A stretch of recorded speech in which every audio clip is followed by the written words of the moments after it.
Je vous prie de vous asseoir, le service va commencer. Bonjour à tous et bon sabbat. Alexandra, il y a longtemps qu'on s'est vu. Hein. Tu vas bien? C'est vrai, c'est vrai. Je vais très bien, Raphaël. Ah, ok. Mes frères et sœurs, nous allons commencer le service. Je vous prie de vous asseoir. La fraternisation, c'est quelque chose qui nous manque. Hein? Bien. Oui.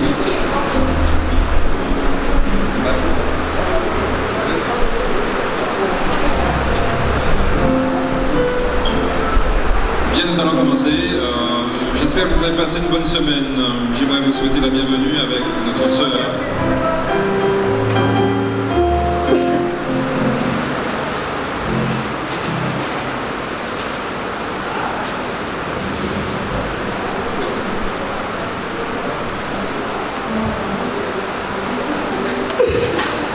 Bonjour à tous.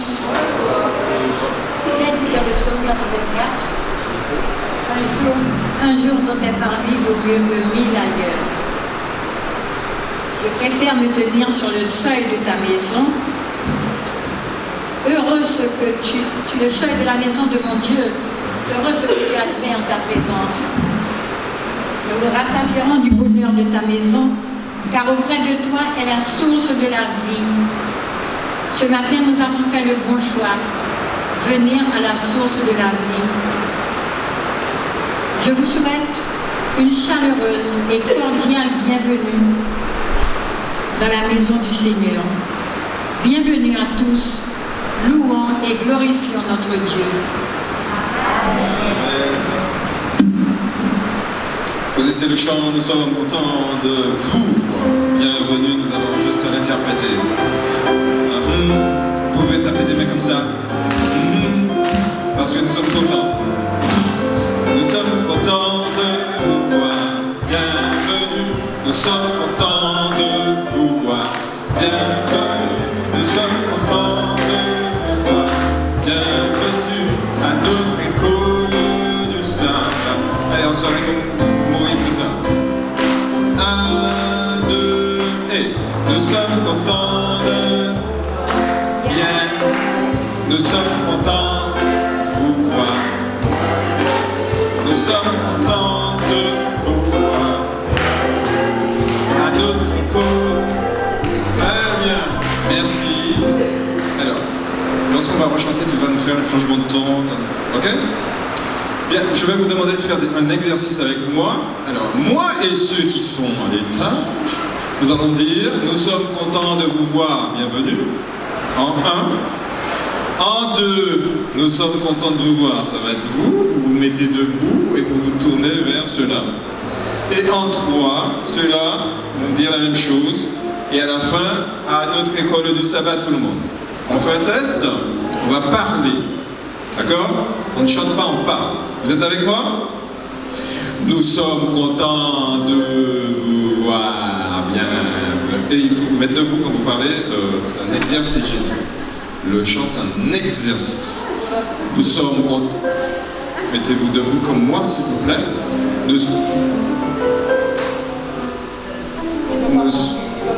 Ok, vous, quand vous parlez, vous vous mettez debout et après vous asseyez. Vous vous mettez debout. Nous sommes contents de vous voir. Bienvenue. Asseyez. Mettez debout. Nous sommes contents de vous voir. Bienvenue. Vous asseyez. Et tout le monde à notre école du sabbat. Tu disais? Oui. Asseyez-vous. Maintenant, on le pratique en chantant. Alfred, assieds-toi, il faudra faire l'exercice de ce. Voilà. On fait ça. C'est prêt? Avec moi? Nous sommes contents de vous voir. Bienvenue.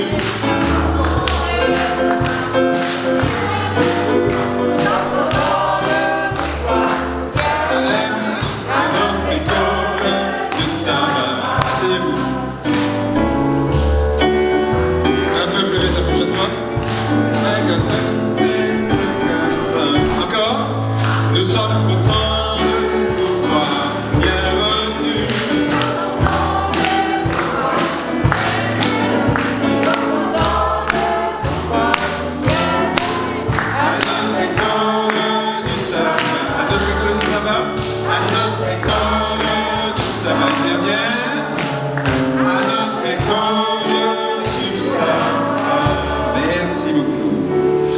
debout, nous allons juste incliner notre tête pour la prière. Notre Père Céleste, merci de cette joie, merci de cette fraternité.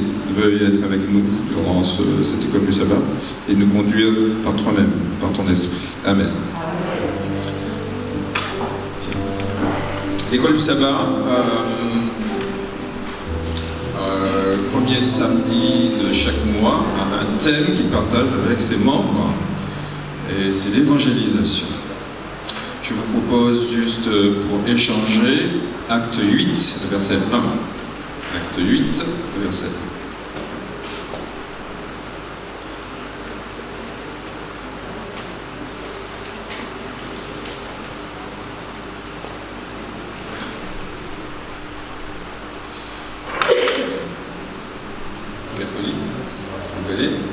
Acte 8, verset 1. Merci. Saul approuvait l'exécution d'Étienne. Ce jour-là, une bonne persécution éclata contre l'église de Jérusalem et tous, à l'exception des apôtres, se dispersèrent dans les diverses régions de Judée et de Samarie. Voilà le contexte, c'est la crise à Jérusalem. Les disciples de cette nouvelle religion qu'on va appeler quelques mois plus tard les chrétiens, le christianisme, ils doivent sortir de là où ils habitent et fuir, sauf, dit-on, les apôtres.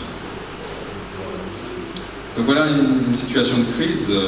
Comment l'Église va évoluer, on le sait lorsqu'on lit les actes des apôtres, que Dieu gère les choses et au contraire de cette impression qu'on a, l'Église va se développer. Si on fait une comparaison avec nous aujourd'hui, nous avons l'impression que nous vivons des moments difficiles avec cette crise. On se dit, est-ce que Dieu gère? Oui, Dieu gère. Et je vous assure qu'il va faire tout en son pouvoir et qu'il fait pour que les choses aillent bien, que rien ne lui échappe. Le verset 4 nous précise quelque chose. Verset 4.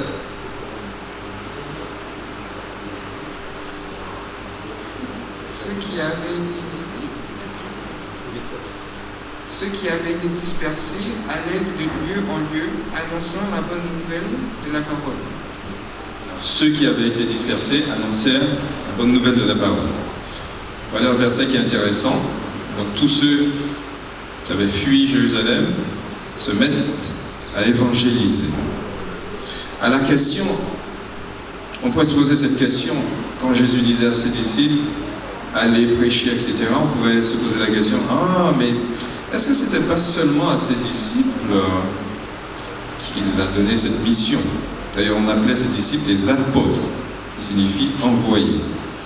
On pourrait se dire, ouais, les apôtres ont fait ce boulot, c'est pas à nous de le faire. Mais ce texte précise bien que les apôtres étaient restés, le verset 1, et que tous ceux qui étaient, n'est-ce pas, dispersés, se mirent au travail, à annoncer. Donc ça nous revient à nous croyants de partager, n'est-ce pas, ce qu'on croit. L'évangélisation revient à tous. Nous sommes d'accord? Oui. Revient à tous, mais même quand les temps sont difficiles, parce que là il y avait la persécution et rien ne les arrêtait, ils continuaient à aller de porte en porte. C'est ça. Donc ça nous revient à tous. Tu as levé la main. Je souligne que, heureusement, le texte dit que les apôtres c'était excepté les apôtres.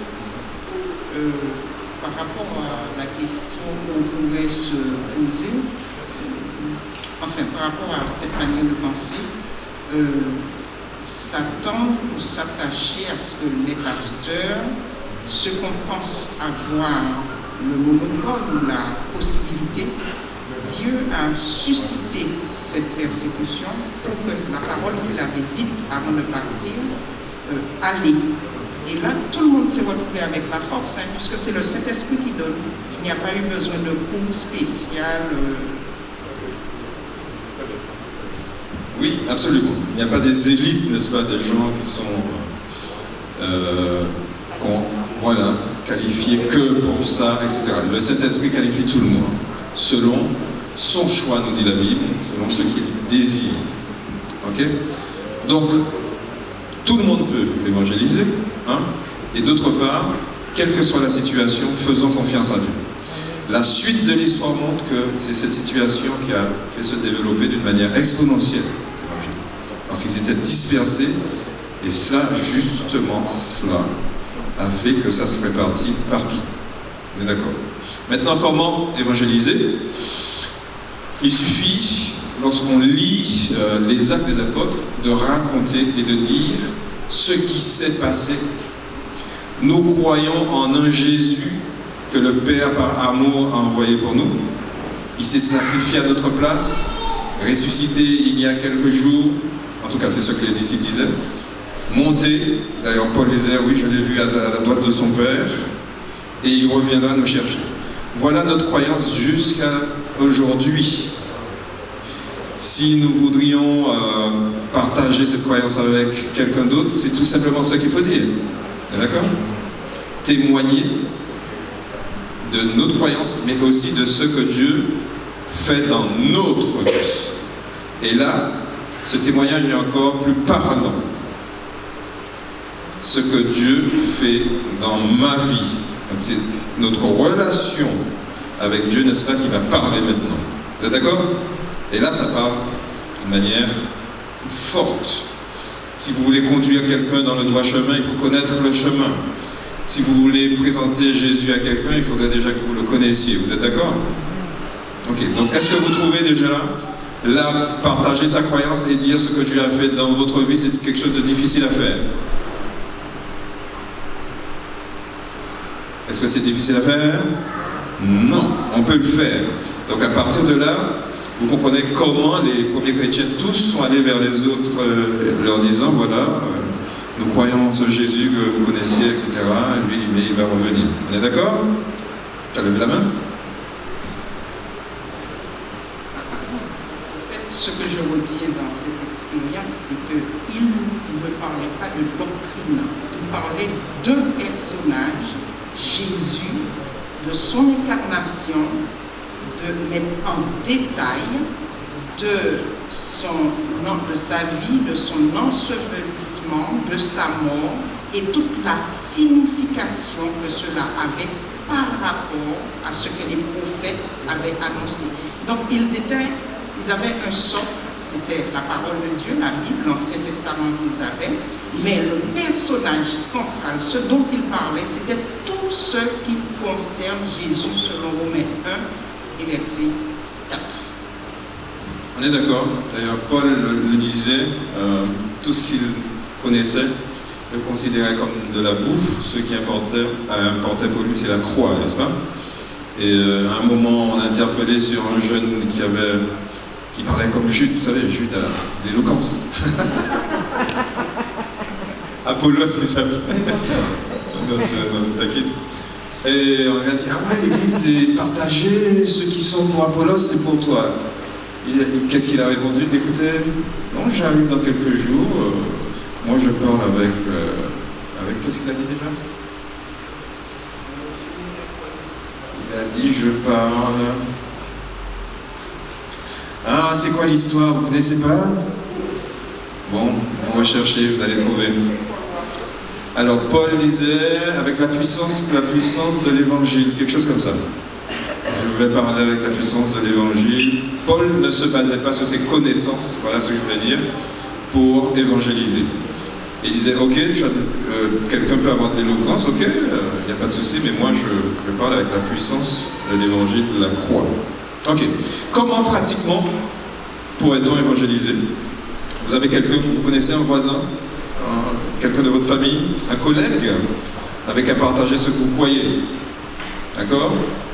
Si elle veut une étude, vous faites une étude.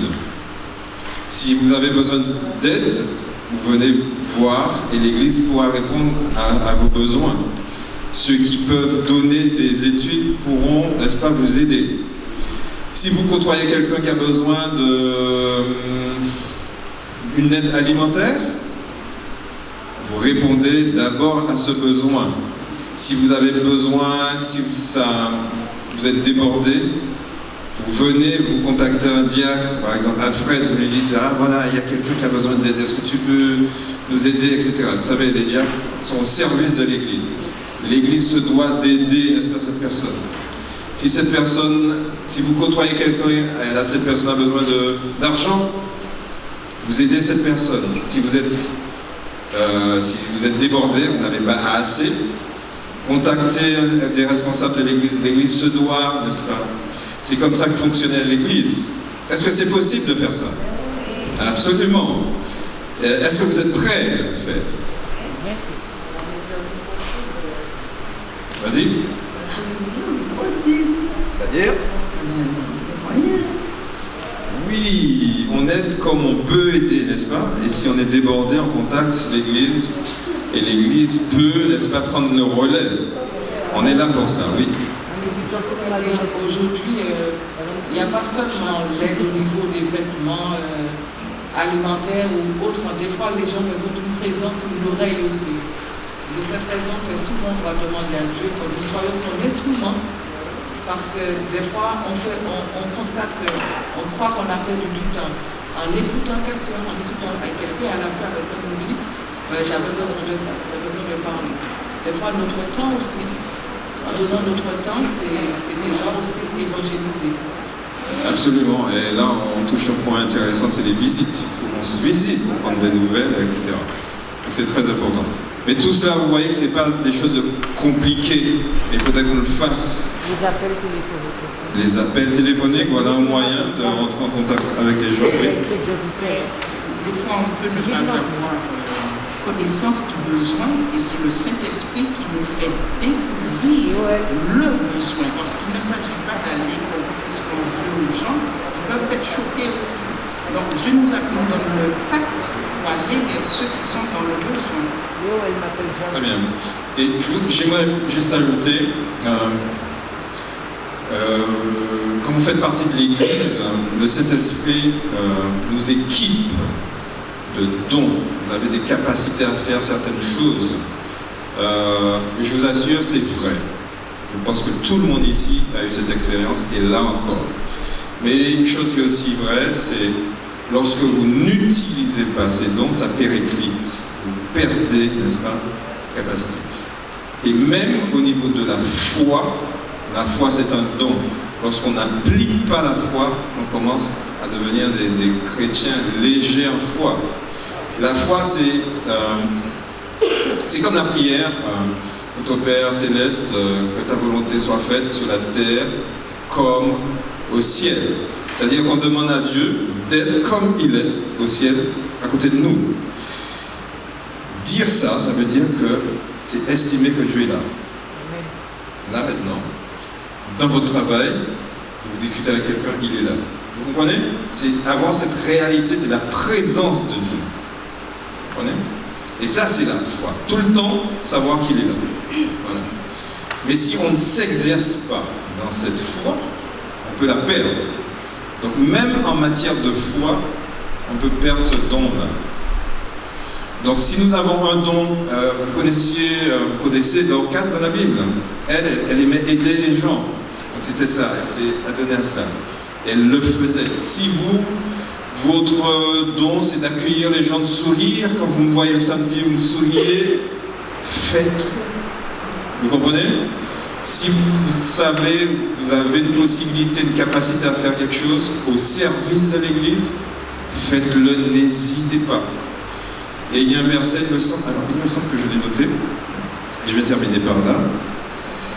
Un verset qui dit qu'il est, vous connaissez le fidèle serviteur, exactement, Matthieu 24, versets 45 et 46. Matthieu 24, les versets 45 et 46. Matthieu 24, les versets 45 et 46. Je lis dans la version courante. Quel est donc le serviteur fidèle et intelligent? En voici un que son maître a chargé de prendre soin des autres serviteurs pour leur donner leur nourriture au moment voulu. Heureux ce serviteur si le maître, à son retour chez lui, le trouve occupé à ce travail. Donc le bon et fidèle serviteur, c'est celui, n'est-ce pas, qui est dans le service de la communauté. Oui. Non seulement de la communauté, externe aussi à la communauté. Oui, vas-y. Par rapport à tout ce que tu disais, effectivement, il est important de se connaître entre nous, les frères et sœurs. J'ai compris une chose, c'est que des fois, effectivement, l'autre a peut-être besoin de quelque chose de matériel, mais il a aussi besoin des fois qu'on intercède pour lui. Donc, ça m'est arrivé de penser à quelqu'un, et puis je me dis, bon, je vais l'appeler. Des jours passent, je ne l'ai pas appelé. Jusqu'à ce que je me rende compte que des fois, si je pense à quelqu'un, c'est peut-être parce qu'à ce moment-là, il a besoin de l'aide de Dieu et que je puisse intercéder avant tout, à ce moment-là, demander à Dieu d'intervenir dans la vie de la personne. Je ne sais pas qu'est-ce qu'elle traverse, mais de prier pour elle et puis s'il le faut après, je peux appeler. Donc c'est important entre nous déjà, comme tu dis, de s'exercer à cette fraternité pour connaître nos frères et sœurs et se dire, bon ben tiens, aujourd'hui, ben, peut-être qu'il faut que je prie pour un tel, et aussi pour ceux qui nous sont proches, qui nous côtoient. Très bien. Voilà quelqu'un qui veut témoigner ce matin. Et c'est simple. Elle sait chanter, elle a envie de chanter tout simplement que Jésus sauve, n'est-ce pas Mireille? Et viens nous chanter et témoigner, s'il te plaît. Comment? Ah oui, ça serait bien que le pianiste soit là. Jonathan, viens servir l'église, s'il te plaît. Comment? Oui, viens exercer ton don. Il est court, ça arrive. Vas-y.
Insondable grâce, gloire à Jésus.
c'était un message assez fort. Merci encore. Que Dieu te bénisse et que tu continues à édifier l'Église. Nous passons à la partie de la leçon d'échange. Cette semaine, nous avions pour titre et thème « Se prendre pour Dieu ». N'est-ce pas ? Lorsqu'on entend cela, on pense souvent à Satan, n'est-ce pas, qui a voulu se prendre pour Dieu. Définissons avant tout l'orgueil. J'ai comme phrase l'estime exagérée de soi-même. Est-ce que vous avez une autre manière ou d'autres mots pour définir l'orgueil ? Quand on vous parle d'orgueil, quel mot vous avez qui vous revient ? Oui, le moi, exact. Le mensonge. Le mensonge. Envers soi-même. Envers soi-même. Oui. Quoi d'autre ? Oui.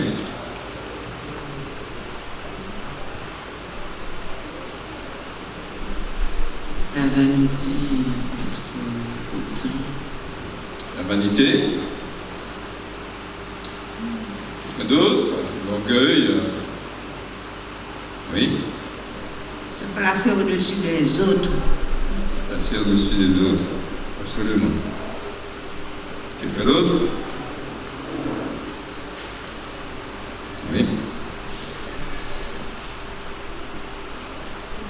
C'est l'exaltation de soi. C'est l'exaltation de soi. Donc l'exaltation de soi. Absolument.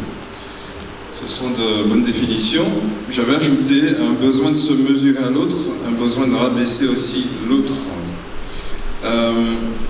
J'ai juste une question à vous poser. En tant que croyant, est-ce que le croyant échappe à l'orgueil dans sa croyance, dans sa piété, sa manière de vivre, sa croyance?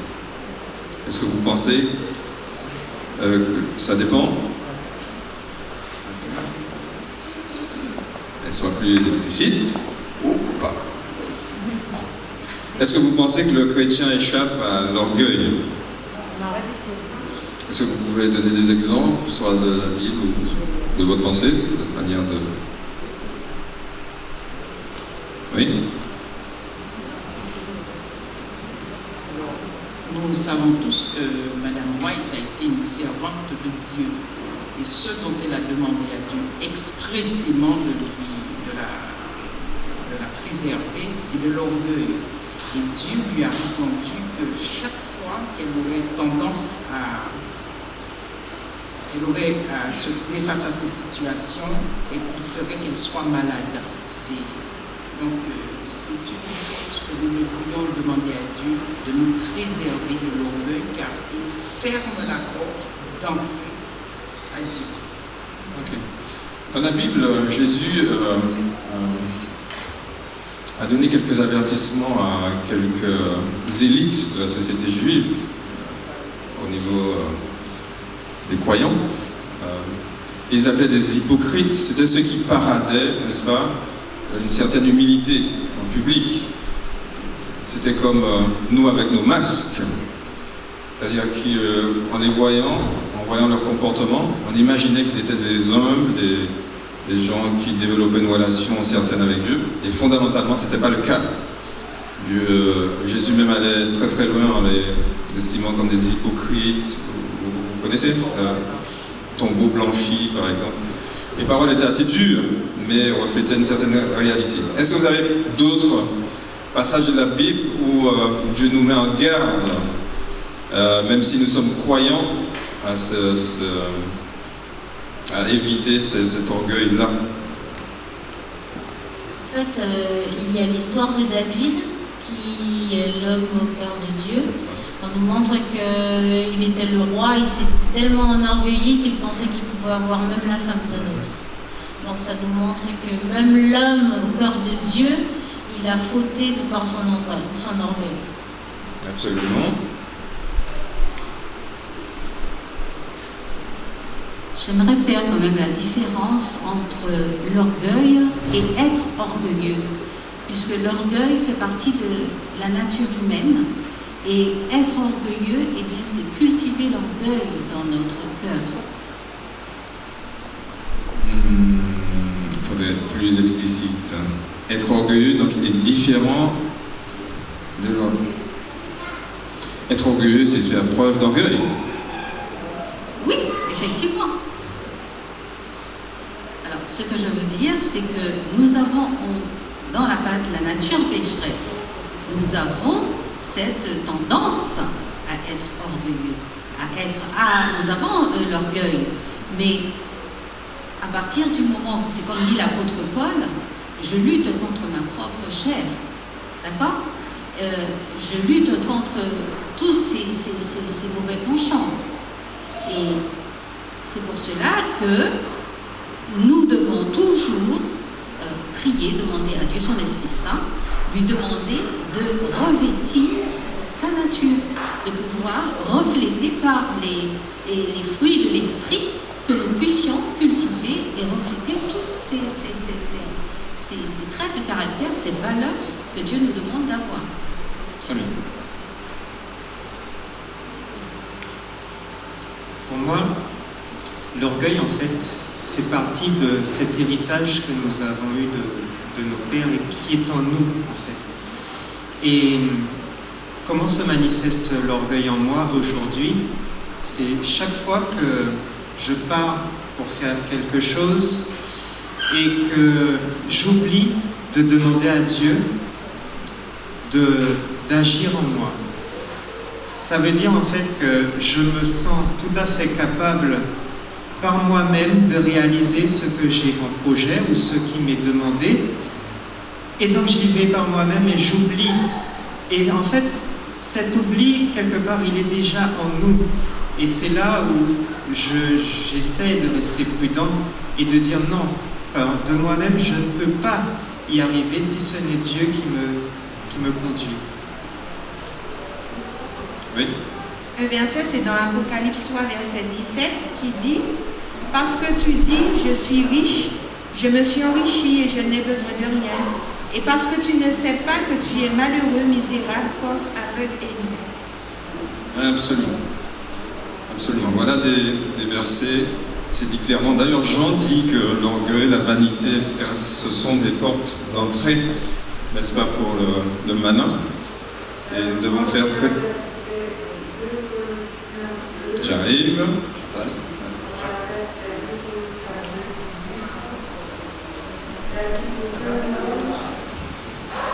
Qu'aucun homme, sous une apparence d'humilité et par un culte des anges, ne vous ravisse à son gré le bruit de la course, tandis qu'il s'abandonne à ses visions et qu'il est enflé d'un vain orgueil par ses pensées charnelles.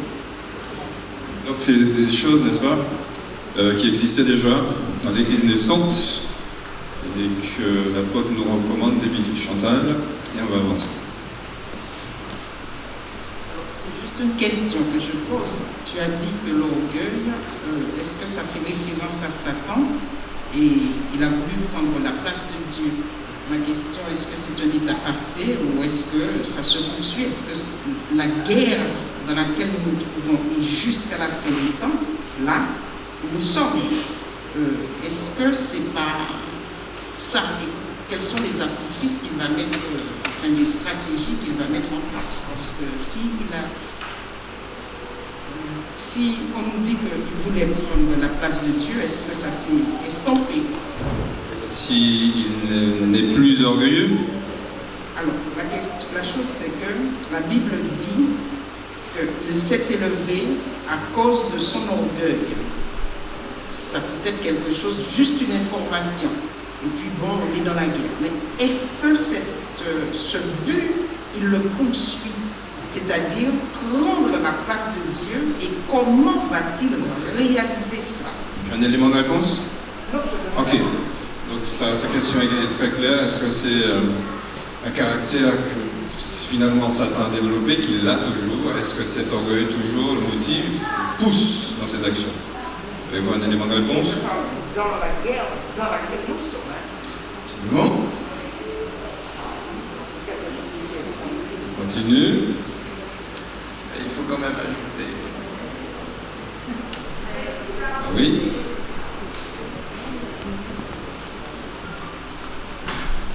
Alors Satan a compris qu'il ne peut plus prendre la place de Dieu et être au-dessus de lui, là c'est un fait. Maintenant son combat, c'est de ravir tous les hommes à lui, afin qu'aucun ne soit sauvé. Voilà ce qu'il est en train de faire en ce moment. Oui. J'aimerais rajouter également, son combat également, c'est de faire échouer le plan de Dieu. Oui. Personne d'autre? Oui. En fait, je trouve la question de Chantal intéressante parce qu'elle ouvre vraiment sur le sujet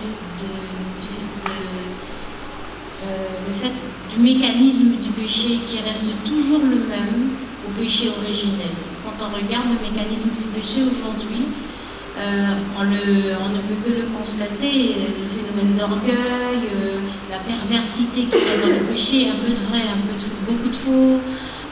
Et je crois que c'est intéressant de réfléchir à ce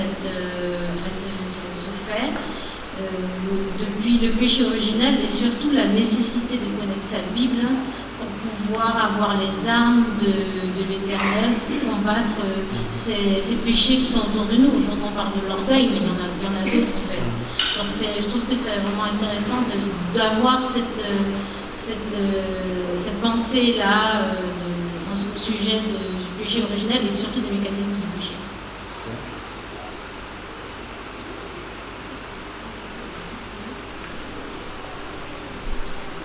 Oui, dans mon intervention de tout à l'heure, indirectement, je faisais référence à ce que vient de dire Nathalie, c'est-à-dire le péché originel.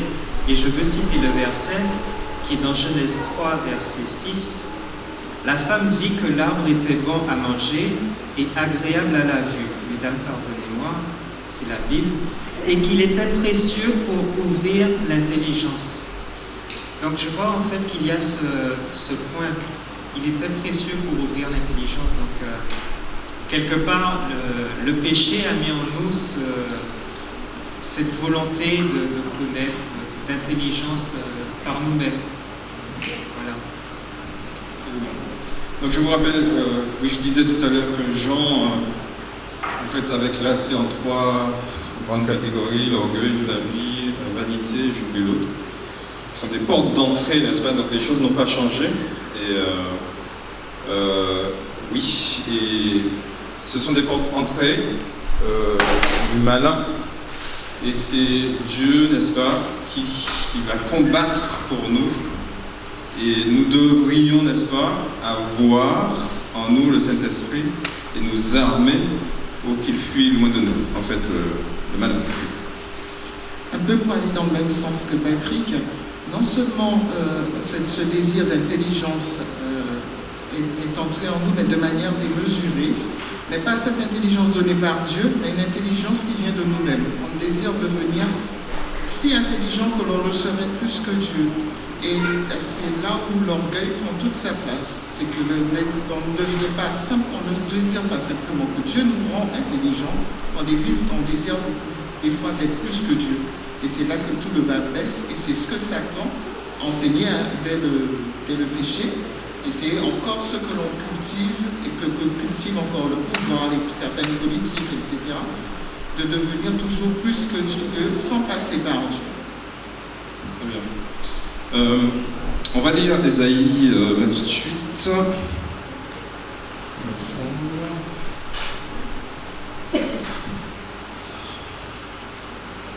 Et comparer avec, que je regarde, Ésaïe 28, 12, 18 et Philippiens 2, 5, 8. Alors, en fait, Ézéchiel, c'est pas Ésaïe, Ézéchiel, pardon, 28. Dans ce passage, en fait, c'est une prophétie qui s'adresse à un roi, mais aussi qui s'adresse à ce qui est arrivé à Satan. Donc, double portée.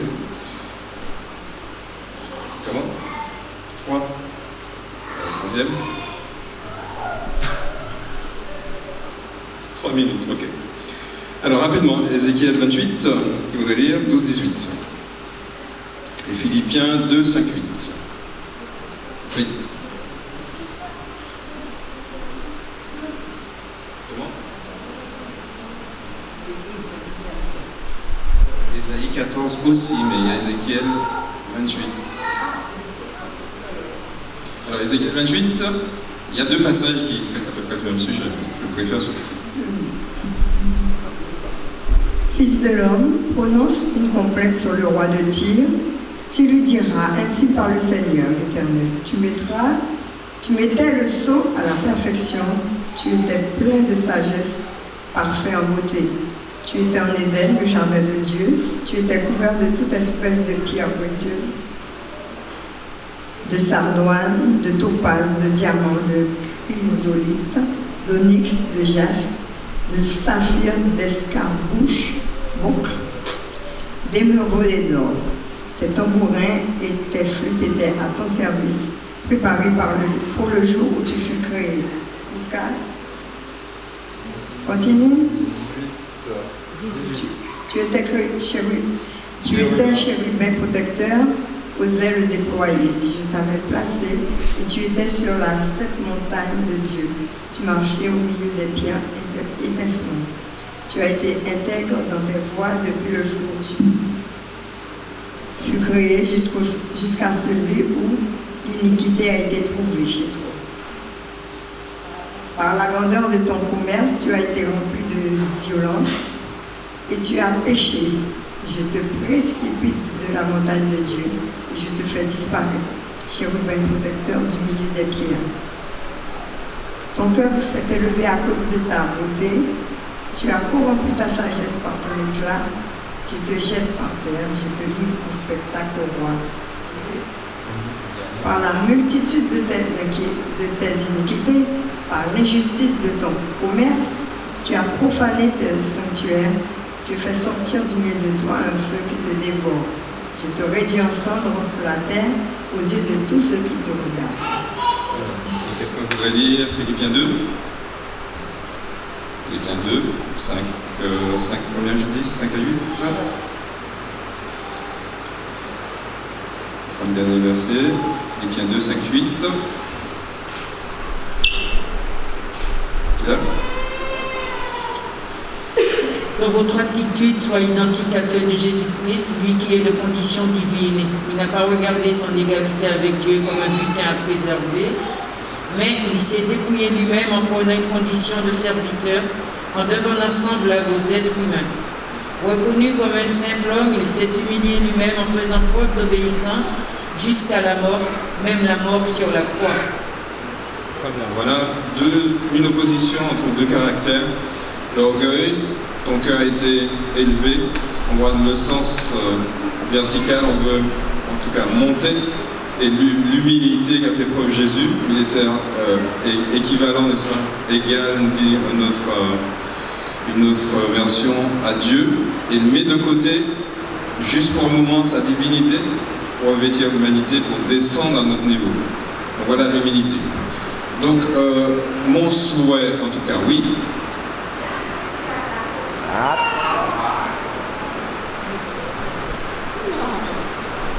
En fait, je disais à Patrick tout à l'heure là, il faut savoir rester à sa place. D'accord ? Jésus qui a la place, la position, la posture, tout, il s'humilie, et celui qui n'a pas la place, il évolue, il veut monter en fait. Et l'orgueil, c'est un peu ça, et on le voit partout, dans notre vie de tous les jours. La place pour laquelle on n'a pas été placé. Absolument.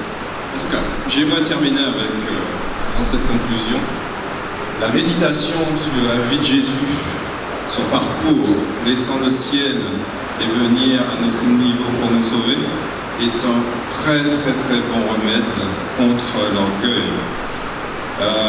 Méditer sur ce qu'il a fait sur la croix, sa mort, sa résurrection, et qu'il reviendra encore nous chercher, c'est vraiment un bon remède pour nous. Et j'aimerais terminer sur ça. Chantal, c'est l'heure. Alors, pendant que les autres parlaient, Dieu a mis dans ma tête 2 textes concernant la question que j'ai posée. Et voilà que je suis tombée, sans chercher vraiment, je suis tombée sur 2 Thessaloniciens 2, l'adversaire qui s'élève au-dessus de tout ce qu'on appelle Dieu ou qu'on adore, il va jusqu'à s'asseoir dans le temple de Dieu, se proclamant lui-même Dieu. Satan n'a pas fini sa guerre. Ce qu'il a commencé dans le ciel, il l'a poursuivi en Éden et il le poursuivra jusqu'à la fin des temps.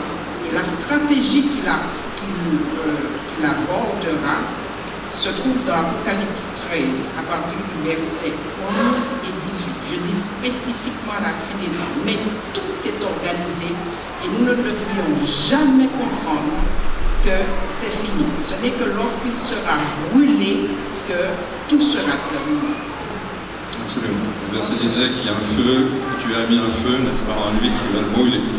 Bien, donc j'espère que nous allons, cet échange nous aura servi à méditer et à être non pas des chrétiens masqués comme nous sommes déjà, vous comprenez bien, une soirée sincère avec Dieu, qu'on développe une relation de sincérité avec lui et que nous arrivions à l'imiter dans son humilité aussi. Amen. Voilà l'heure de passer aux annonces. Ok. Moi, je vous souhaite une bonne fête sabbat pour la suite. Alors, avant les annonces. Oui, avant les annonces. Voilà, quelques minutes administratives. Alors, pour ceux qui n'ont pas trop l'habitude, il y a ce qu'on appelle un système de transfert d'église à église. Donc, lorsqu'un membre des Amandiers va dans un autre territoire, il est transféré dans une autre église. Alors, il y a le frère Desmond Lutchman qui est avec nous ici. Il est parti à métropole, donc à Franconville.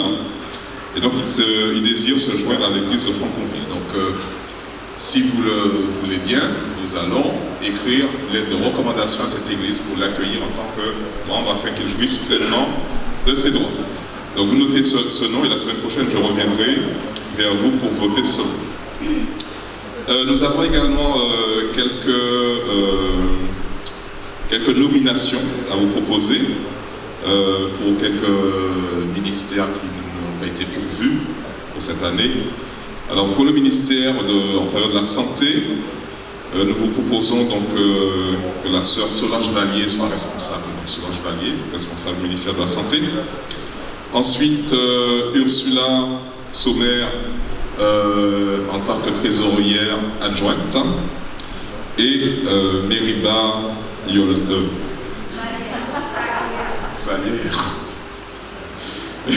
Salier en tant que directrice adjointe de l'école du sabbat. Je vous rappelle que pour le moment, adjointe signifie qu'il y a un directeur, et pour le moment, nous n'avons pas retrouvé de directeur de l'école du sabbat, n'est-ce pas? Donc, nous travaillons à cela, et pour le moment, donc, Meriba assure, en tant qu'adjointe, assure d'être directrice de l'école du sabbat, et Eliezer Yodi participe également en tant que responsable d'église. Voilà, donc la semaine prochaine, je reviendrai vers vous. Je vous laisse une semaine pour nous faire les remarques, si vous en avez. Si vous n'en avez pas, la semaine prochaine, nous allons voter positivement pour tout cela. Donc, le transfert de Desmond et la nomination de Solange Vallier, Ursula et de Mériba.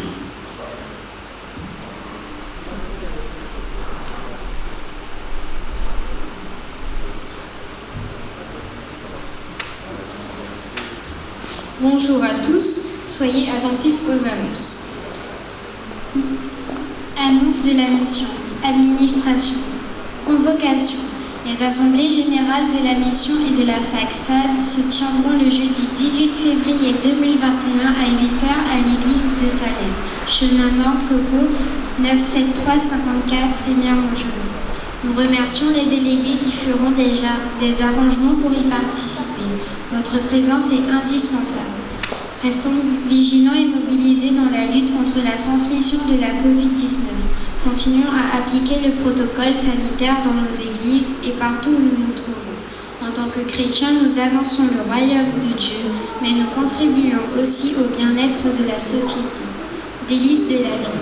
La librairie Les Délices de la vie vous propose des promotions exceptionnelles jusqu'au 12 février 2021. GIA, vendredi 12 février 2021 à 19h, vous êtes invités à la réunion Zoom Apéro Sabbat. Il s'agit de passer un moment ensemble pour ouvrir le sabbat dans la joie et la bonne humeur. Réunion de prière. Nos réunions de prière du mercredi se poursuivent sur la plateforme Zoom de 19h à 20h. C'est aussi une réunion de partage. Venez donc avec vos témoignages, vos textes bibliques, vos chants et pensez à partager. Ceux qui y assistent attestent que ce moment leur fait le plus grand bien. Alors, n'hésitez plus et rejoignez-nous dès ce mercredi 10 février 2021. Trésorerie. Toutes les personnes qui souhaitent recevoir un reçu pour leur donation en 2020 sont priées de se rapprocher de la trésorière de l'Église, Myrtha Yoldi. Études. Les études bibliques auront lieu de 16h30 à 17h30 cet après-midi.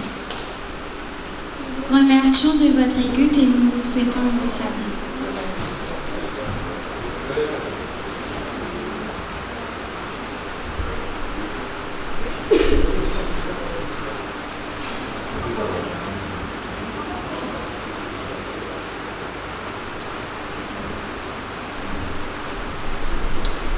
Attention. J'y a toujours? Ah ouais. Et c'est de ton côté? Pour les éclaireurs, garde à vous.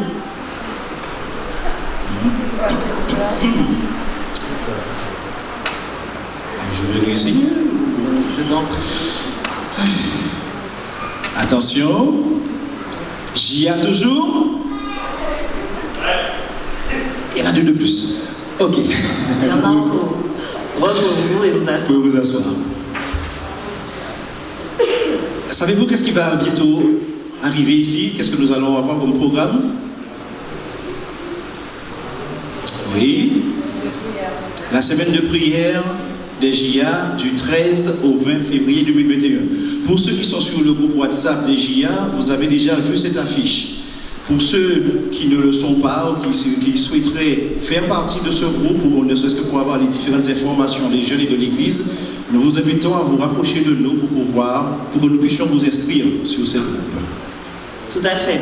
Alors, effectivement, nous aurons bientôt la semaine de prière des JA qui va se dérouler donc du 13, de samedi prochain, samedi 13 au samedi 20 février. Sandro, les JA, c'est de quel âge à quel âge? Ici, on considère de 10 à 90 ans. Ok, donc dès qu'on se sent jeune dans sa tête, on est jeune. Est-ce qu'il y a des JA dans la salle alors?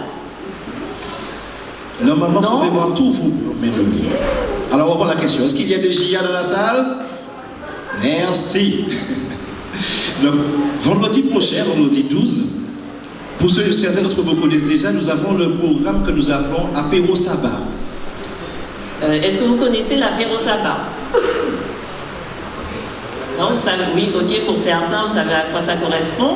Alors, l'Apéro Sabbat, c'est que nous avons, pendant le confinement, eu l'occasion de se rencontrer sur la plateforme Zoom.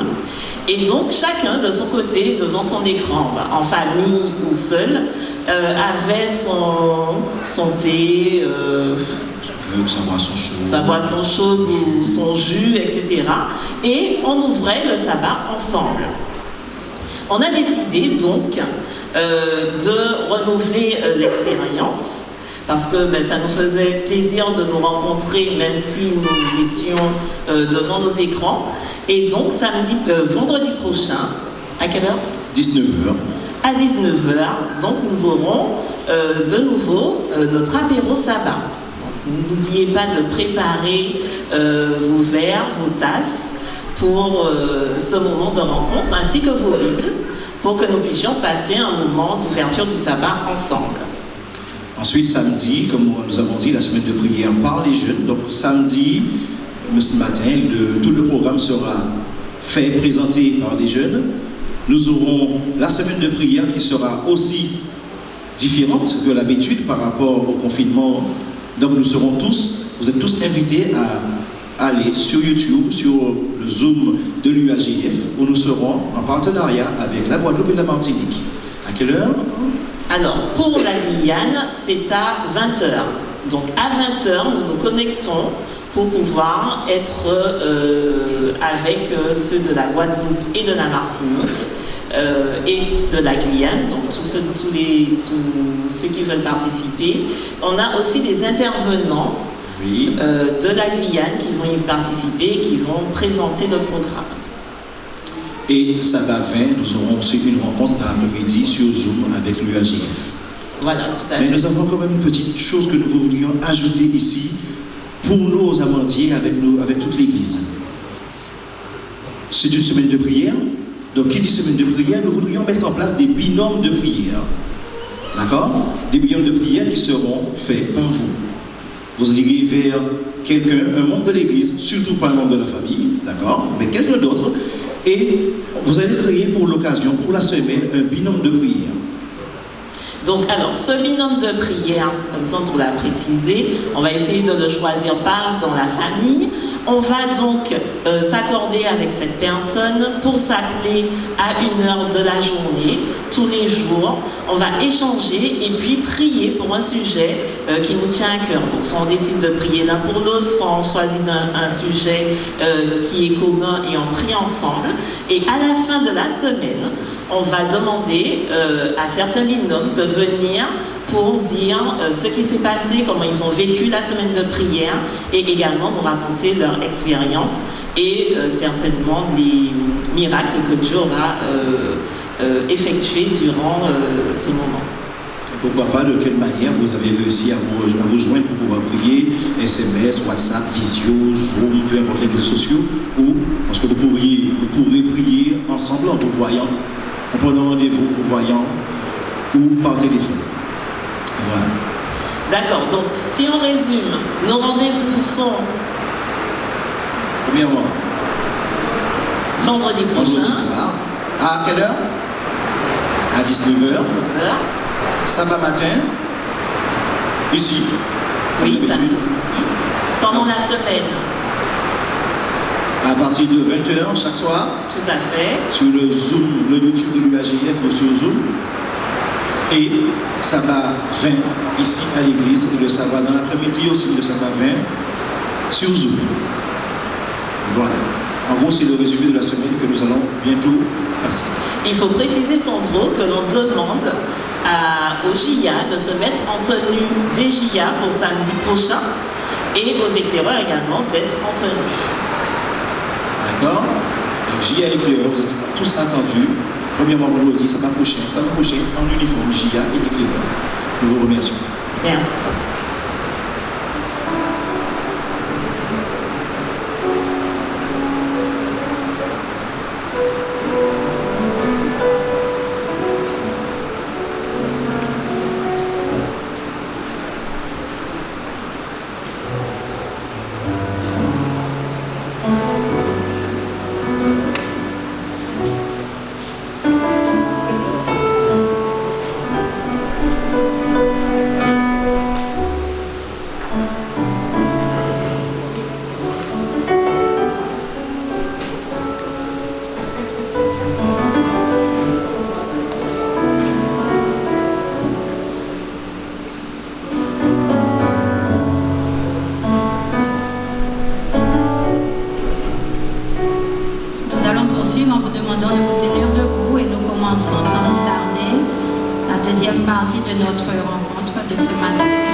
Dans sa présence, dans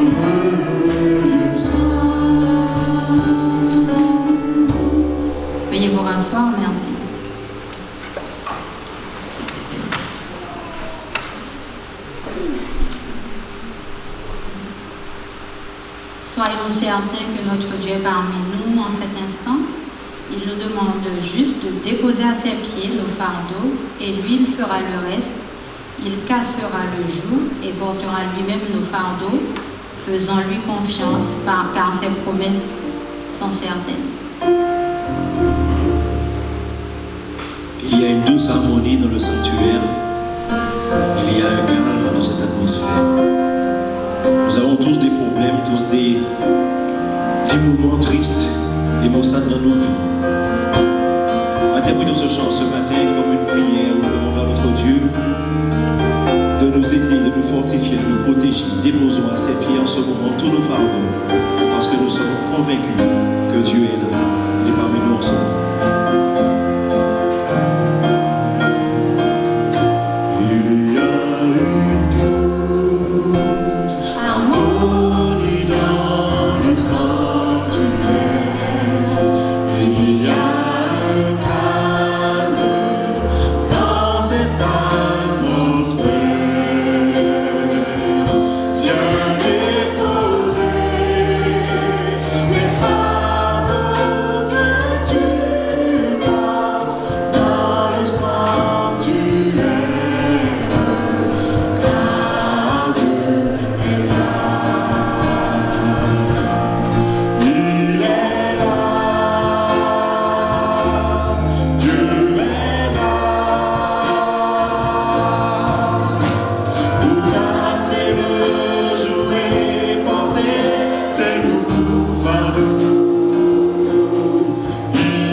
Toujours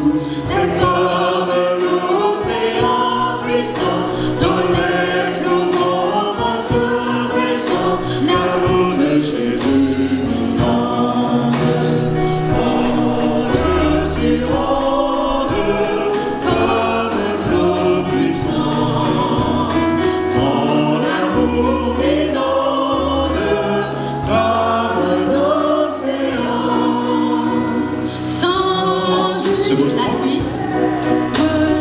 Des promesses forfaits, flot de lumière, parfaite et céleste paix, la puissante grâce de Dieu, comme un fleuve délicieux, coule aujourd'hui sur mon âme. Onde sur onde.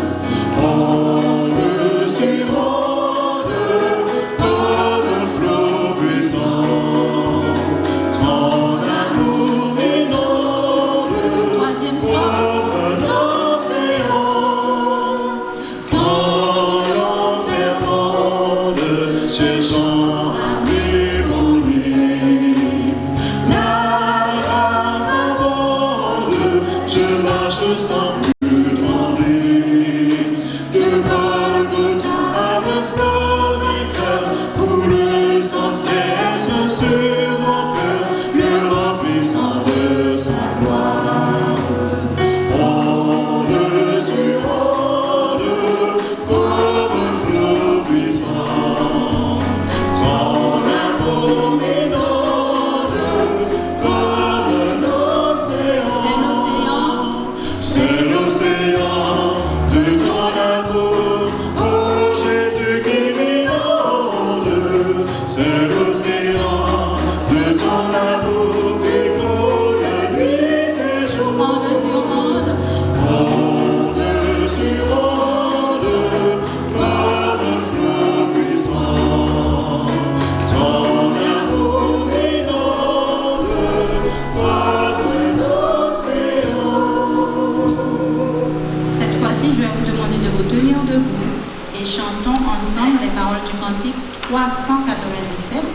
Nous allons prendre les strophes 1, 2 et 5.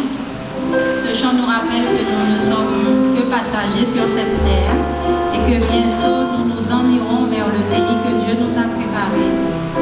Et notre prière, c'est que chacun d'entre nous acceptons son invitation et que nous soyons avec lui là-haut dans le ciel.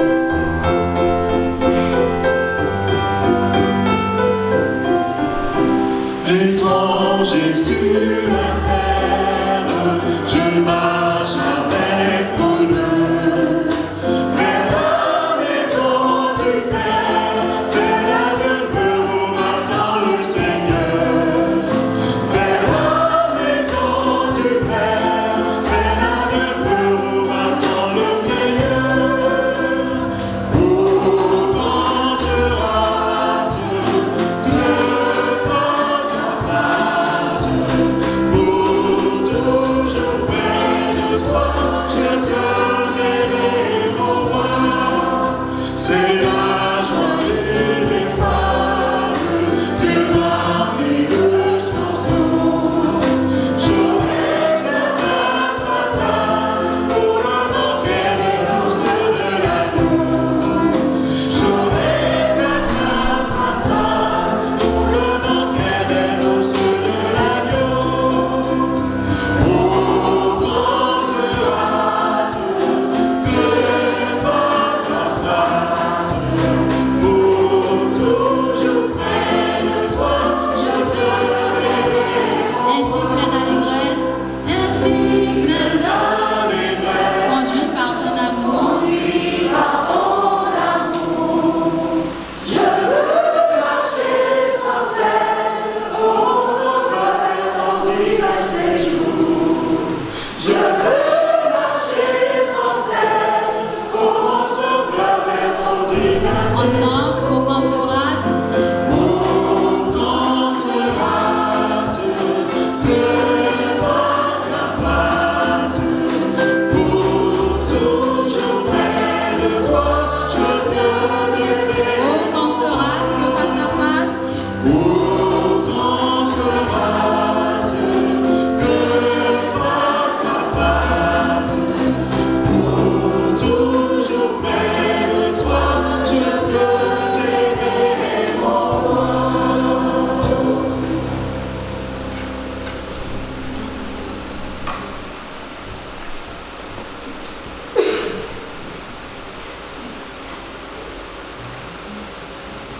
Frères et sœurs, bonjour.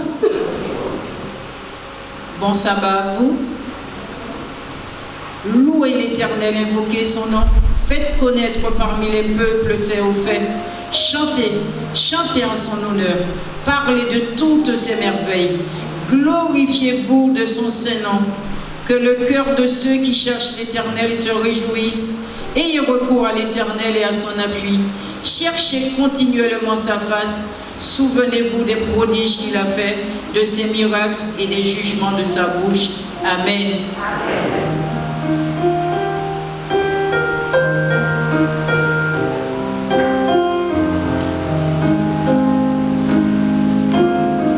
On va se prosterner en chantant. Prosterner devant toi, remplis-nous de ta présence, accepte notre hommage, bien Seigneur, console-nous.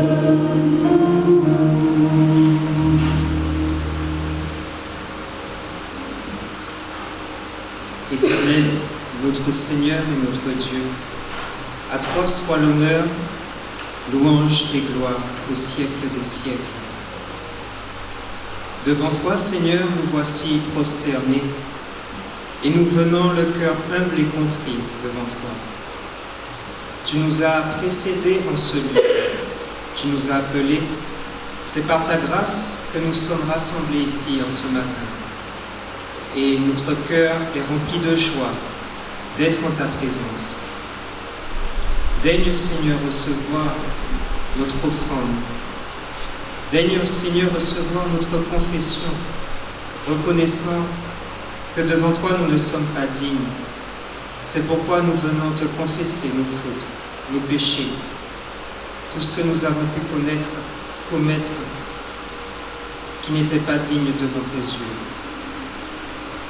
Daigne, Seigneur, nous purifier, nous laver et nous disposer à te rendre un service et un culte agréable. Puisse ton esprit descendre et oindre chacun ici présent, afin de ressentir ta présence, d'être édifié par ta parole, et que nous puissions à notre tour être des lumières en ce monde. En ces temps que nous vivons, qui nous soumettent beaucoup à l'angoisse, à la maladie, nous avons parfois, Seigneur, à nous demander, mais où es-tu, ô Dieu, notre Père? Mais nous savons que c'est le doute qui s'immisce, alors que tu es toujours présent auprès de tes enfants. Tu ne nous abandonnes jamais, comme tu l'as montré par le passé. C'est le péché qui nous éloigne de toi. Mais toi, Seigneur, tu es fidèle, tu es miséricordieux, tu es lent à la colère. Tu fais encore grâce, Seigneur, aujourd'hui. Et si nous venons en ce matin rassemblés en ton nom, c'est pour trouver auprès de toi un refuge, un appui sûr et un secours. Daigne, ô Seigneur, répondre à toutes les requêtes. Daigne, Seigneur, édifier les cœurs, nous donner ta paix. Puisses-tu, Seigneur, manifester ta puissance, ta gloire et ta présence en ce lieu, en ce matin. Que chacun puisse ressentir à quel point tu es un Dieu d'amour, à quel point tu nous aimes, à quel point ton Fils Jésus-Christ a souffert en abandonnant toute sa gloire et la puissance qu'il avait dans les cieux pour s'humilier au milieu des hommes. Seigneur, tu as mis en application le plan du salut pour chacun d'entre nous. Aide-nous à y participer. Aide-nous à le saisir. Aide-nous à vivre chaque jour en ta présence et à reconnaître tes bienfaits dans notre vie. Nous n'avons pas grand-chose à t'offrir, Seigneur, mais reçois humblement les offrandes que nous te présentons. Daigne, Seigneur, les accepter et répandre en retour tes bénédictions. Ce sont les grâces que nous te demandons, Seigneur.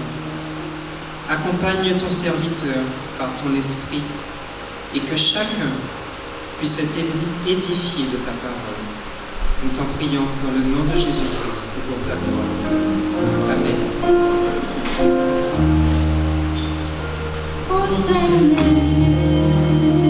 Devant toi, remplis-nous de ta présence, accepte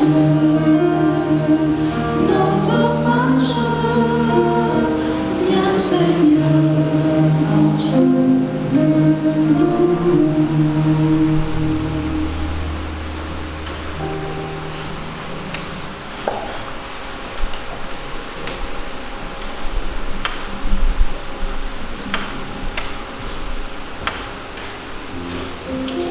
Avant que les diacres passent pour recueillir les dîmes et les offrandes, je vous invite à être attentifs à cette courte réflexion tirée du livre « Conseil à l'économe » d'Ellen White. La Bible ne condamne pas un homme riche du fait qu'il soit riche. Elle ne dit pas que l'acquisition des richesses soit un péché, ni que l'argent soit la racine de tous les maux. Au contraire, l'Écriture déclare que c'est Dieu qui donne la possibilité d'acquérir des biens.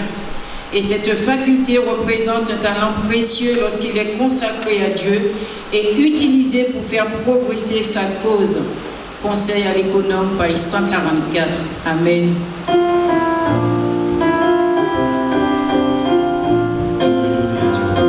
Je veux donner à Dieu tout ce qu'il y a dans mon cœur. Je veux donner à Dieu tout sans regret. Apporter à Dieu mes offrandes avec bonheur. Il pourvoira mes besoins. Je chante avec joie, car mon Dieu me bénit. Il est le rocher de ma vie. Chante avec foi, car pour louer mes voix, Dieu sera toujours là comme un ami. Je vais donner à Dieu tout ce qu'il y a dans mon cœur. Je vais donner à Dieu tout sans regret. Apporter à Dieu des offrandes avec bonheur. Il pourvoira mes besoins. Je chante avec joie, car mon Dieu me bénit. Il est le rocher de ma vie. Chante avec foi, car pour louer mes voix, Dieu sera toujours là comme un ami. Je chante avec joie, je chante avec joie, car mon Dieu me bénit. Il est le rocher de ma vie. Chante avec foi, car pour louer mes voix, Dieu sera toujours là comme un ami. Dieu sera toujours là comme un ami. Dieu sera toujours là comme un ami.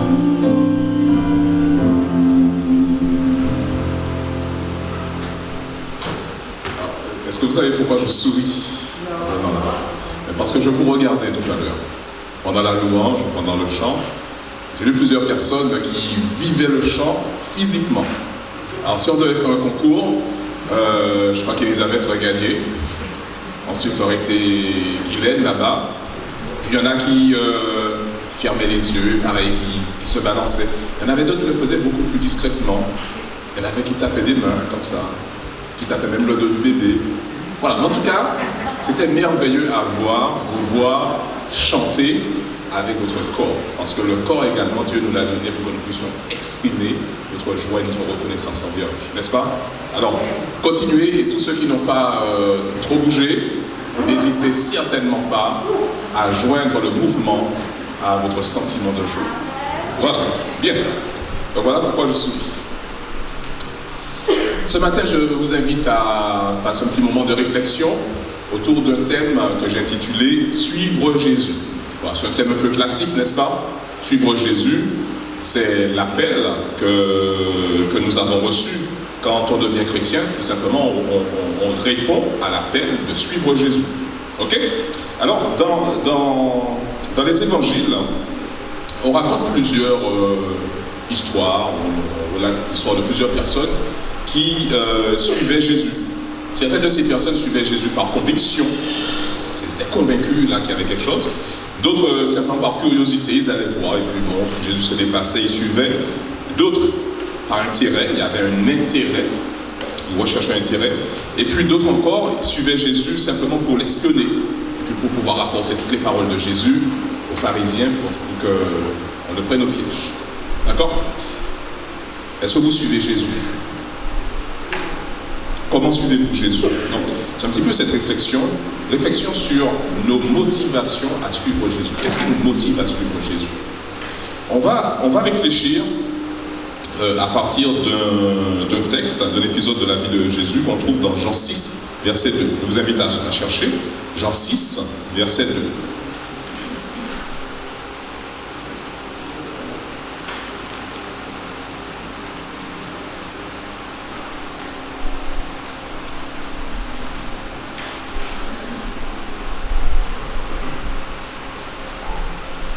Alors Jean 6, verset 2.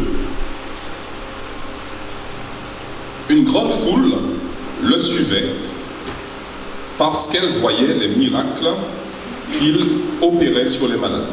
Voilà. Donc, Jean 6, verset 2, une grande foule le suivait parce qu'il voyait les miracles qu'il opérait sur les malades. C'est merveilleux ça, les gens suivent Jésus parce qu'ils voient qu'il y a quelque chose qui se produit, il y a des malades qui sont guéris. Donc, ça draine les foules et les gens viennent.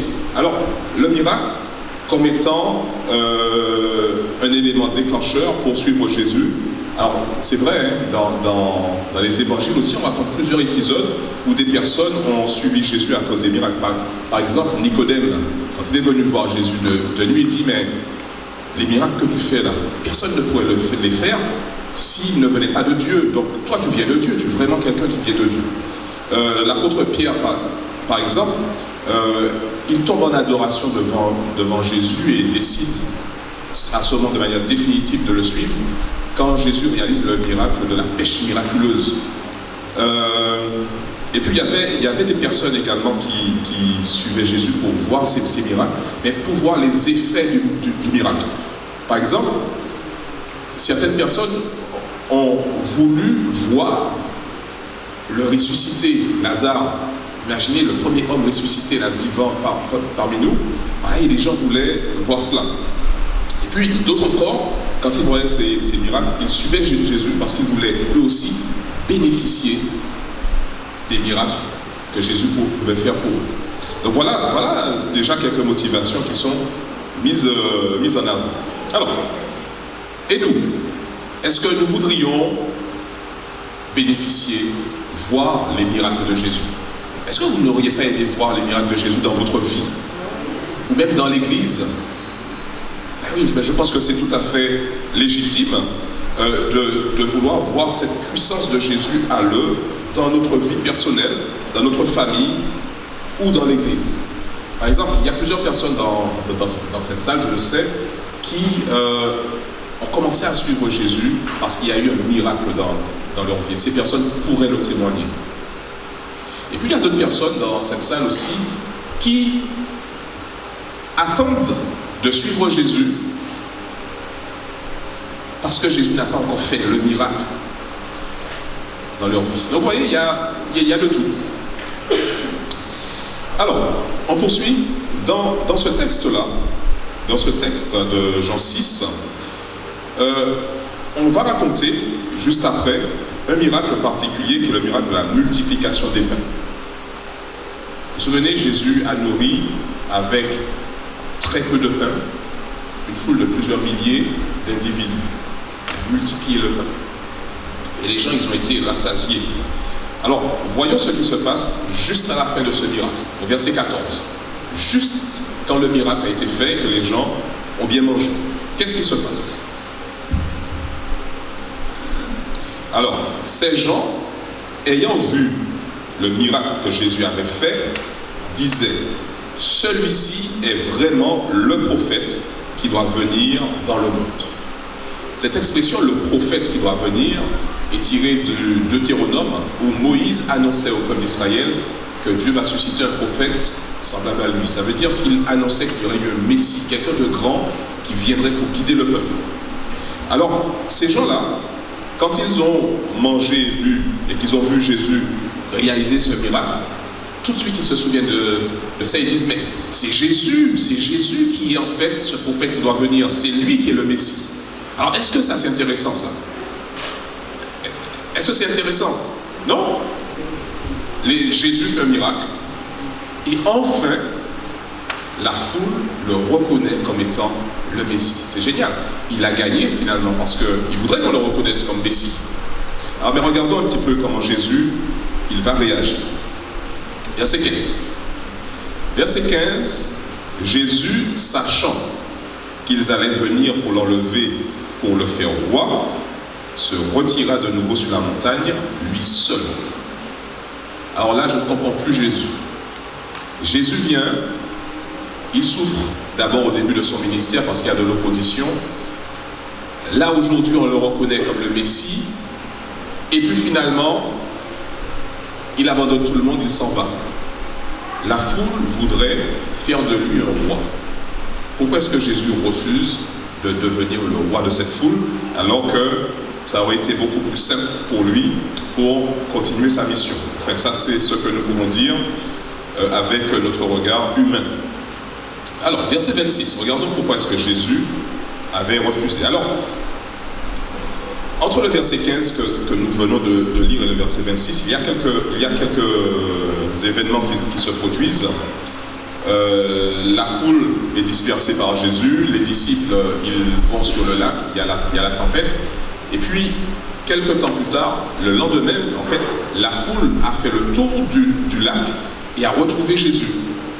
Et la foule demande à Jésus, mais finalement, quand est-ce que tu es arrivé ici? Ils sont contents parce qu'ils ont retrouvé Jésus. Verset 26 alors, Jésus leur répondit, en vérité, je vous le dis, vous me cherchez, non parce que vous avez vu des miracles, mais parce que vous avez mangé des pains et que vous avez été rassasiés. Vous me cherchez, non parce que vous avez vu des miracles, mais parce que vous avez mangé des pains et que vous avez été rassasiés. Je trouve cette parole un peu contradictoire par rapport au premier verset que nous avons lu. Vous savez que la foule suivait Jésus parce qu'elle voyait ses miracles. À 2 reprises, on l'a dit. Et Jésus ici dit à la foule, vous me cherchez, c'est-à-dire vous voulez venir à moi et avec moi, non pas parce que vous voyez des miracles, mais parce que vous avez mangé et que votre ventre maintenant il est rempli. Qu'est-ce que Jésus est en train de dire à la foule? Il leur dit tout simplement qu'en fait, ils sont passés à côté de l'essentiel. Ils ont vu, mais sans vraiment voir. Ils ont vu simplement avec les yeux humains. Ils n'ont pas vu avec les yeux de la foi. Ça veut dire qu'ils ont vu en superficie Jésus capable de nourrir une foule. Jésus capable de combler tous les besoins, toutes les attentes matérielles, physiques, temporelles de cette foule. Mais ils n'ont pas vu à travers ce miracle la puissance de Dieu en action, une puissance qui, si elle est capable de multiplier des pains, est capable d'arracher de la mort, d'arracher du péché des êtres humains. Et c'est là où Jésus les met en garde. Il leur dit, mais attention, vous vous trompez, vous venez à moi, vous voulez me suivre par intérêt matériel, par intérêt temporel, parce que vous essayez de faire de moi une baguette magique, parce que vous voulez que je vous accorde des bénédictions temporelles, mais vous oubliez qu'en fait, derrière cela, ce n'est pas l'essentiel. Ce qui est essentiel, c'est moi, et qu'il faut m'accepter tel que je veux que vous m'acceptiez. D'accord? Donc, malheureusement, Jésus réprimande, et puis il va leur expliquer, donc il va expliquer à cette foule qu'en fait, lui, ce qu'il est venu faire, ce n'est certainement pas être le garant de toute leur satisfaction temporelle. Ça veut dire leur donner de la richesse, leur donner de la santé, leur donner du pain à boire, etc. Et puis également la stabilité politique. Il n'est pas venu pour ça, il est venu par contre pour avoir une relation personnelle avec eux, pour être le sauveur de chacun, et pour que chacun puisse le suivre là où il va. On va revenir tout à l'heure dessus. Alors lorsque Jésus leur explique cela, qu'est-ce que ces gens de la foule vont faire? Alors on peut s'imaginer qu'ils vont se repentir et dire « Ah oui Seigneur, c'est bon, on s'est trompé ». N'est-ce pas? Vous pensez que c'est ce qu'ils vont dire? Alors, verset 66, si vous ne le savez pas, lisons verset 66. Et si vous avez compris un petit peu le mouvement de cette histoire, au début, il y a une foule qui voit Jésus faire des miracles et qui suit Jésus. Deuxièmement, la foule voit un miracle particulier et décide que, enfin, ils ont trouvé leur roi. Ensuite, Jésus leur dit, attention, vous vous trompez de vision des choses. Et puis, enfin, verset 66, dès ce moment, plusieurs de ses disciples se retirèrent et ils n'allaient plus avec lui. Waouh! Ils le suivent parce qu'il fait des miracles. Il continue à faire des miracles, mais les gens ne le suivent plus. Parce que Jésus leur a dit tout simplement qu'il n'est pas là pour satisfaire leurs préoccupations temporelles, terrestres, particuliers comme attitude. Donc en fait, ça veut dire que ces personnes, ce qui les motivait à suivre Jésus, c'était acquérir une prospérité, quelle qu'elle soit. Alors il est légitime de vouloir introduire Dieu dans notre vie pour qu'il bénisse ce que nous faisons, n'est-ce pas? Il est légitime de vouloir progresser financièrement, matériellement, dans le domaine de la santé, dans le domaine de la famille, etc. Mais ce que Jésus dit, c'est qu'il n'est pas légitime de ne se préoccuper que de cela quand on est en relation avec lui. Alors, vous savez, ici même dans cette église, en exerçant mon ministère d'ancien avec les autres anciens avec lesquels je collabore, j'ai eu l'occasion, je vais vous raconter juste deux petites anecdotes pour vous montrer qu'il est très facile au début de commencer à suivre Jésus et puis à un certain moment de se retirer. Et ça peut arriver à chacun d'entre nous. Je me souviens de cette jeune femme que nous avons accompagnée dans l'étude et dans la prière. Cette jeune femme était venue nous voir parce qu'elle voulait qu'on puisse prier avec elle pour que Dieu puisse réaliser un miracle particulier pour qu'une erreur qu'elle avait faite dans le passé ne puisse pas être un obstacle à sa promotion sociale. Nous avons accompagné, expliqué, prié. Le miracle n'a pas eu lieu, donc elle n'a pas eu cette promotion. Et cette jeune femme, elle nous a laissé, ça a été le dernier entretien, malheureusement, malgré nos contacts après, elle nous a laissé en disant, mais finalement, votre Dieu, il n'est pas si bon que cela. Vous saisissez? Un autre homme a voulu être baptisé, donc nous l'avons accompagné au baptême. Après le baptême, nous avons continué à l'accompagner en étudiant avec lui. Je me suis aperçu que lors de ces moments, lors de ces échanges, il restait... Alors, c'était particulier, en fait. On sentait bien que l'influence de la parole ne pénétrait pas en lui. Et le temps a passé, puis jusqu'à ce qu'un jour, au cours d'une conversation, il me dise que finalement, il a été baptisé, il a demandé le baptême, comme étant une espèce de pacte avec Dieu pour lui demander une grâce particulière et un miracle particulier. Et cet homme, il n'a pas reçu le miracle dans l'église adventiste. Il a laissé l'église adventiste. Et il est allé dans une autre église où il espère trouver ce miracle. Vous voyez que la motivation de suivre Jésus, elle peut être semblable à celle que ces personnes avaient.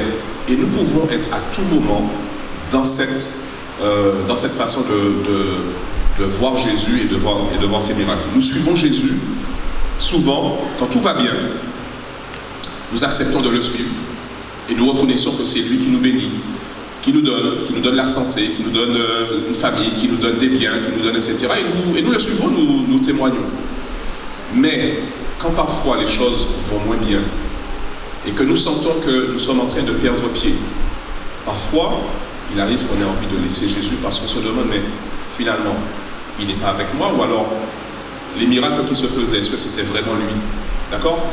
Alors, dans la Bible encore, il y a un contre-exemple, et qui est le bon exemple à suivre. Un contre-exemple de ces personnes qui suivaient Jésus par intérêt. Alors nous allons le trouver dans Apocalypse 14, verset 4. Apocalypse 14, verset 4. Apocalypse 14, verset 4 décrit ce qu'on appelle les 144 000. On ne va pas épiloguer dessus, on ne va pas interpréter pour le moment, mais tout simplement les 144 000 représentent de manière symbolique les rachetés. Alors, si vous voulez faire partie des rachetés, lisez les caractéristiques des 144 000 et regardez comment il faut faire. Parce qu'en fait, les rachetés seront du nombre des 144 000. Alors, qu'est-ce qu'on dit à propos des 144 000? Verset 4, Apocalypse 14, verset 4, « Ce sont ceux qui ne se sont pas souillés avec des femmes, car ils sont vierges. Ils suivent l'agneau partout où il va. » C'est merveilleux ça, n'est-ce pas? Les rachetés sont des personnes, parce qu'elles ont été rachetées, qui suivent désormais l'agneau partout où il va. Ces personnes ne sont pas comme cette foule qui, à un certain moment, s'est retirée. Ils suivent l'agneau partout où il va. L'agneau, c'est qui? C'est Jésus. Le livre de l'Apocalypse, quand il présente Jésus sous la forme d'agneau, avec le symbole de l'agneau, en fait, il s'agit de l'agneau qui a été immolé, qui a été égorgé. Un agneau qui est mort, qui a versé son sang. C'est ça, un agneau immolé. Donc, en fait, c'est un agneau qui est en apparence faible. Et les 144 000 suivent ce Jésus-là. On ne dit pas qu'ils suivent, par exemple, le lion de la tribu de Juda, parce qu'on présente Jésus également comme étant le lion de la tribu de Juda. On ne dit pas que les 144 000 suivent Jésus, représenté par le lion de la tribu de Juda. Ils suivent l'agneau qui a été immolé. Regardez où ils suivent l'agneau, chapitre 7, verset 14, chapitre 7, verset 14, on les retrouve encore, les 54 000, rapidement, donc chapitre 7, verset 14. Alors, je lui dis, mon Seigneur, tu le sais, et il me dit, donc ce sont ceux qui viennent de la grande tribulation. Les 144 000 suivent l'agneau partout où il va, et en particulier, ils viennent d'un temps de tribulation, c'est-à-dire d'un temps qui a été très difficile. Ils ont suivi Jésus même dans un temps difficile. N'est-ce pas merveilleux? Alors pourquoi est-ce que ces personnes-là suivent Jésus même dans un temps difficile? Alors, chapitre 5, verset 9. Et on va voir comment est-ce qu'on décrit, qu'est-ce qu'on dit à propos de cet agneau que les 144 000 suivent. Alors chapitre 5, verset 9. Vous allez lire tout le reste du chapitre après, il est intéressant. Mais juste le verset 9. Alors en parlant de l'agneau, les personnes qui sont dans cette vision de l'apôtre Jean sont en train de chanter un cantique. Ils chantent un cantique à l'agneau et ils disent « Tu es digne de prendre le livre et d'en ouvrir les sceaux. Et pourquoi? Car tu as été immolé et tu as racheté pour Dieu par ton sang des hommes de toute tribu, de toute langue, de tout peuple et de toute nation. » Voilà la motivation des 144 000. Cette motivation, elle n'est pas matérielle. Ils ne suivent pas l'agneau parce qu'ils savent que l'agneau pourrait réaliser un miracle pour combler leurs besoins terrestres. Mais ils suivent l'agneau parce qu'ils ont compris que l'agneau de Dieu qui a été immolé représente Dieu lui-même qui se donne à la personne de Jésus, qui s'incarne dans un être humain fragile, faible, qui vient, qui souffre avec les humains, qui partage le sort des humains, qui meurt pour les humains et qui ressuscite pour les racheter. Et voilà en fait la vraie motivation pour suivre Jésus. Non pas parce que Jésus peut être un pourvoyeur, mais parce que Jésus désire être notre sauveur. Alors suivre Jésus, ça veut dire quoi pour ces personnes-là? Ça veut dire tout simplement faire de lui notre chef, le Seigneur de notre vie. Suivre Jésus, ça veut dire que chaque décision que nous allons prendre, chaque rêve que nous voudrions réaliser, doit être fait dans le but de glorifier Dieu. Ça, c'est suivre Jésus. Suivre Jésus, ça veut dire lutter quotidiennement pour devenir toujours plus semblable à Jésus. Jésus, il obéissait en toutes choses à son Père, n'est-ce pas? Alors, suivre Jésus veut dire aussi que nous devons aspirer à faire de même. Suivre Jésus veut dire appliquer les vérités que nous découvrons dans la parole de Jésus et les pratiquer comme Jésus lui-même les pratiquait. Suivre Jésus, ça veut dire également accepter de le suivre. Donc ça veut dire accepter qu'il nous conduise où lui il veut. Parfois Jésus il peut nous conduire dans de verts pâturages et tout va bien dans notre vie. Mais parfois il peut décider de nous conduire comme le peuple d'Israël à travers le désert. Allons-nous le suivre ou pas? Et puis parfois il peut même nous conduire dans la vallée de l'ombre de la mort. Allons-nous le suivre ou allons-nous le retirer? Alors, cette réflexion ici nous invite, c'est vrai, à accepter la présence de Jésus quand il est puissant dans notre vie, à être reconnaissant. Jésus est celui qui pourvoit nos besoins, parfois de manière miraculeuse. Mais parfois, Jésus ne fait pas ces miracles. Et il ne veut pas que notre attention soit focalisée sur cela. Il veut que notre attention soit focalisée sur sa personne à lui. Non pas ce qu'il fait, mais ce qu'il est. Et nous devons apprendre à découvrir qui est Jésus et à faire de lui, donc à avoir cette connaissance de qui il est et à nous concentrer entièrement sur sa personne.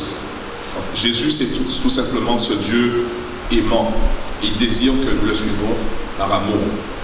Alors, il faudrait que quotidiennement nous puissions prier pour que Dieu puisse ouvrir nos yeux, pour que Dieu puisse ouvrir nos cœurs également à l'influence de son amour, pour que, en retour, nos cœurs soient tellement sensibilisés que nous répondions à cet amour avec beaucoup d'empressement et que nous désirions suivre Jésus jusqu'au bout, partout où il va, quel que soit l'endroit où il aura décidé de nous conduire. Amen. Je vous invite à vous mettre debout et puis dans cet esprit de prière justement à interpréter ce cantique, c'est le numéro 500 qui dit « Jésus, je te suivrai partout ». C'est un hymne qui est une forme de prière, d'engagement. Chantons-le. Jésus, je te suivrai partout.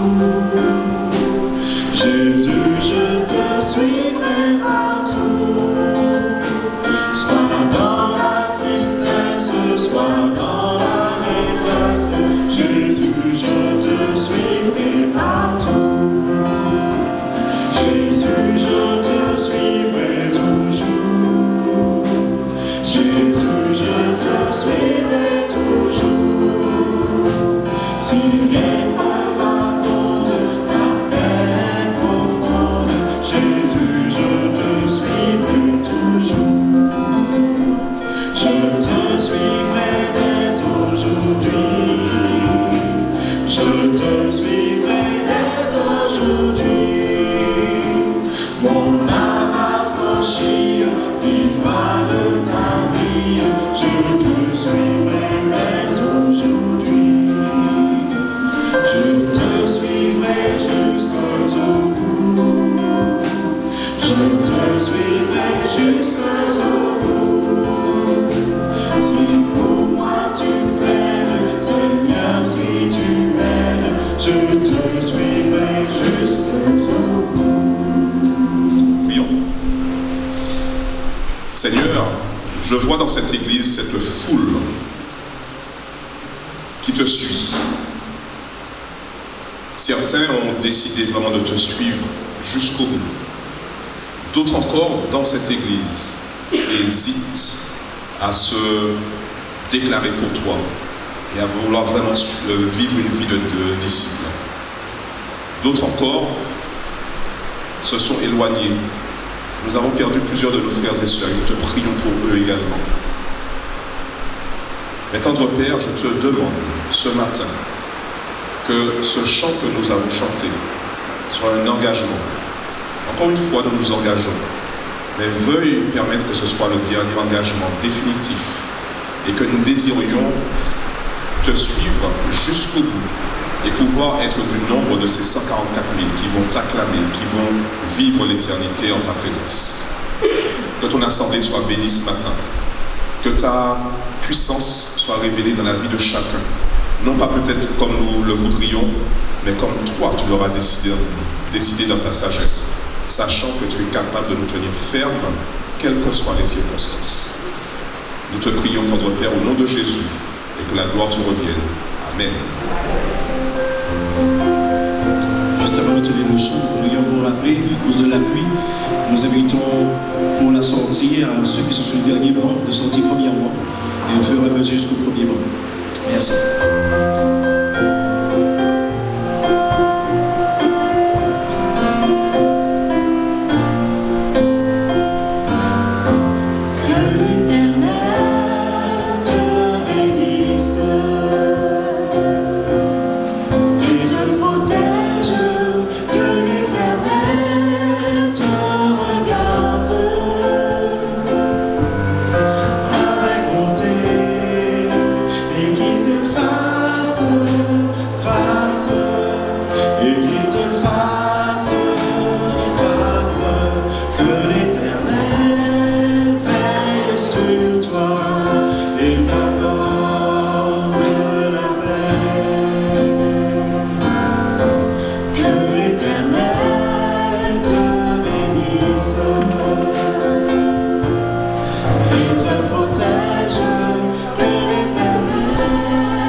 No, se vuoi che